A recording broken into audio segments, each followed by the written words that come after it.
When it's time to pay your vendors for the invoices that are open, there are two ways to do that. You can do it from the Pay Invoices Due screen or from the Payment screen. We're going to first look at the Pay Invoices Due screen. We're going to go up to Processes, Purchases, and Pay Invoices Due. You'll select your company and select a bank account. And if you usually use the same bank account when you're in Pay Invoices Due, you can right-click and set it as default, and that'll just fill it in for you again each time. Over on the right are different ways that you can filter out which invoices that you're seeing based on the date. And there's three different types of dates we can look at. We can look at invoice date, which is right now the one that it's selected. We can find by invoice by due date, and we can also find invoices by the discount date. So right now we're finding invoices that were entered with on or before the transaction date of February 5th. If I were to switch this to find by due date, then we lose some of them because some of them aren't due yet. They were entered, but they're not due yet. So you can then filter your list if you only want to find the ones that are due by this date and pay those. That's one way to manage that. Or I might want to see all the invoices that I have coming up with a discount. So then I can choose Find Invoices by Discount Date, and then I get more vendors that displayed again because they had a discount date on or before or no discount at all. Some of these don't have a discount, but we see one here that has the Speedy Racer Supplies has a discount available of $6.72, and if I expand this out, I can see that my discount date is actually on this date, February 5th, so I'd want to pay that. Maybe I want to make sure I have all my payments done for the week, so I can expand out this due date, and you'll notice right now the amount that comes up for Speed Racer Supplies is $336. If I expand this out to February 10th, I get an additional amount, another invoice that came up because the discount date was a little bit further out than the 5th. So those are different ways that you can manage what you see of what's ready to be paid based on the different dates. Over at the left is a filter that we can choose to see only accounts payable or only payroll liabilities if you have CenterPoint payroll, or only credit card liabilities. So if I selected credit card liabilities, then I would only see my Visa card. Or if I just selected accounts payable, I would only see the vendors that are under accounts payable. So it's another way to filter there. And additionally, if you are using ACH payments for some of your vendors, then you'll want to use this selection of Include ACH Vendors Only. If you're paying someone with an ACH payment, they need to be paid separately. You can pay as many ACH vendors at one time as you want, but you won't want to mix printing checks and ACH, because when you select this option of Include ACH Vendors Only, your icon will change down here to the ACH icon to add to an ACH file. And there are videos on ACH payment transactions to help you on the setup of ACH and how that works. We're going to go back to All Vendors. And now, actually I'm going to go All here also. And there are all different ways of making the payment here of a partial payment if you're not wanting to pay the whole thing. Down at the bottom is a Pay All if you wanted to pay everything that was on the list, and the Reset resets that button. Or if I wanted to see all the details underneath these different vendors, I can expand the vendors, and that shows you the invoice underneath each one of these vendors. And if I do expand invoices, it gives you the additional detail of each one of the invoices. So for example, when I come under the Speed Racer Supplies, I see my invoice was a number of different things under that invoice. There are also ways that if you need to make an adjustment, let's go ahead and collapse all this, and let's pay our ACH vendor. So we're going to include ACH vendor only.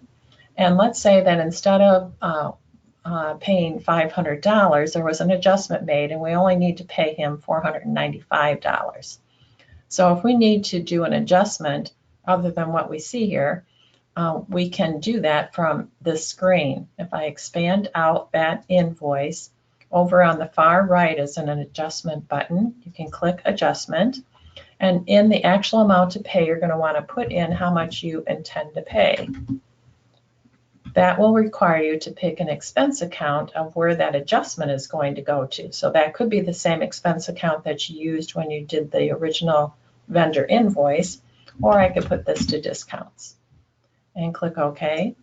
And now that will clear the entire invoice of the $500, but the amount that I'm going to be paying is $495, and there'll be an adjustment done to that discounts expense account.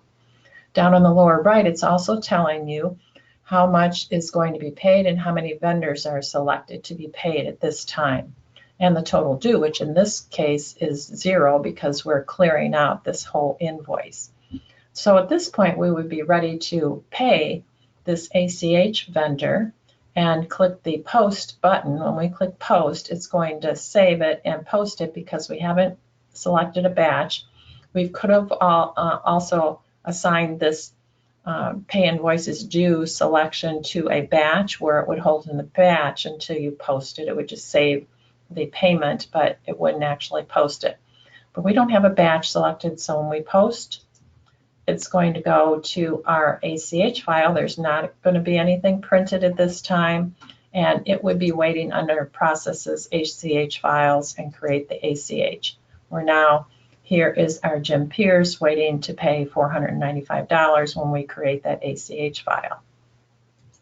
Let's go back to our vendors here and select our accounts payable and all vendors. And now we see our other payables that are listed here. If perhaps on this one, if we only wanted to pay a partial payment, we could do that by typing in how much we want to pay in the pay amount, like $1,000. And we could pay that, and that would leave the remaining there for the next time we want to pay that person. On our selection here, we don't have to pay all of the invoices there. We could pay just one of the invoices if we wanted to. And in this case, there is a discount taken. So notice down at the bottom, I have a discount amount, and I need to fill in my discount account, or it will give me a warning that it hasn't been filled in. So I'm going to fill in my discounts taken. If that's the same account that you always use, you can right-click there also and set it as default so it's always filled in for you. So now we have selected to pay $1,000 to Procast supplies, and our Speed Racer supplies, we're paying one of the invoices, and down at the bottom we have 2 vendors that we're going to pay, and the total amount, and still an amount due from our other invoices that we haven't selected to pay. So at this point, if we're going to print a check, we're going to want to make sure that this printer box has a green check mark. We're going to click Print Check. And now it will print our checks as soon as we post this, because again, we don't have a batch. So when we click Post, it's going to go ahead and print our checks for these 2 amounts. So we'll go ahead and do that. If there were a vendor in here that you didn't want to print a check to, like perhaps if we also had selected to pay our Visa card here and didn't want to print a check, then you probably just want to do that in 2 separate postings. And then the one with the Visa, if I change my due date out here, let's just find by invoices.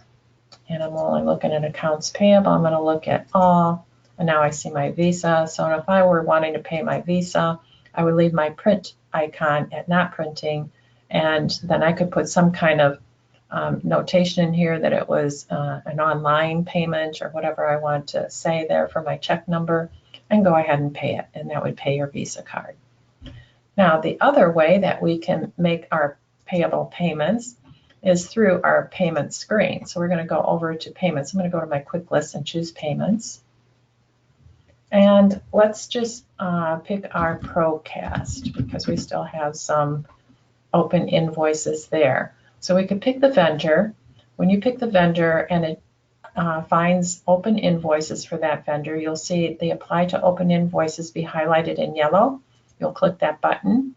And then in here, you can select what you want to pay. You can pay the whole thing, or you could pay a portion of it again. And when you, if there were a discount taken, it would be down here, like on the Speed Racer supplies. But at this point, we can just click OK. That fills in our line in our entry that it's going to adjust accounts payable trade for $1,000. We can click our adjust amount. It's going to decrease our cash and clear that amount of $1,000 off of the accounts payable. And we're ready to save that. And again, if we were printing a check, you want to make sure that we are selected to print check. And then you're ready to save that transaction. And that would, either way of those two different ways to pay is going to adjust your cash and adjust the open invoices in accounts payable.